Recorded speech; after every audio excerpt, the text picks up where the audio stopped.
In this part of the syllabus, we're going to look at how a grappler should fight against a striker and how a striker could fight against a grappler. Distance is what's most important. If I'm fighting against the striker over here and I'm the grappler, my striker wants to angle out. He wants to keep his legs away from me. He doesn't want to be grabbed. So he wants to use maximum use of his range. If he's got longer arms and legs, all the better for him. So he can use things like the jab and moving out of the way and angle out, making it hard for me to get him. He's going to keep his feet.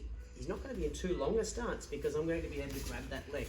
So he's going to keep his weight kind of forward, his legs back, and use primarily his hands to keep out of my distance so I can't grab him. He's going to keep circling around me and use that opportunity. I want to do the opposite. I want to get in nice and close. Okay? So I'm going to, if he's the better striker, I don't want to be in a situation where I'm having to block as I come in. That's too hard. What I'm going to do is I'm going to use a structural defensive position to get inside. I might wear a couple of strikes. I want to really just storm in on him and get into the point where my shoulder makes contact with his body.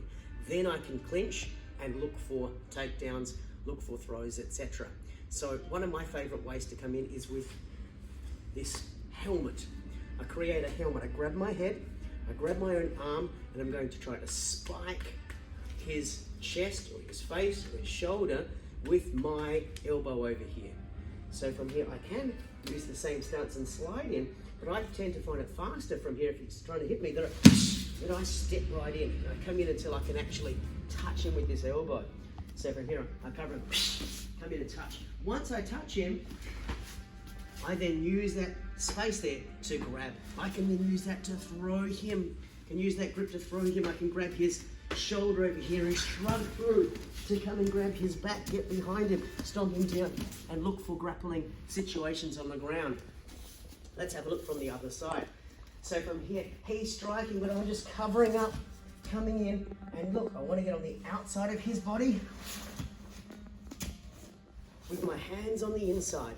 As a grappler, I want to get my hands on the inside of his hands, but I want to get my legs on the outside of his legs and get good control over him with my head nice and close so that even if he does hit me, he can't get a lot of power behind it.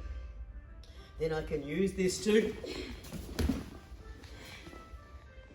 take him down using a number of different techniques.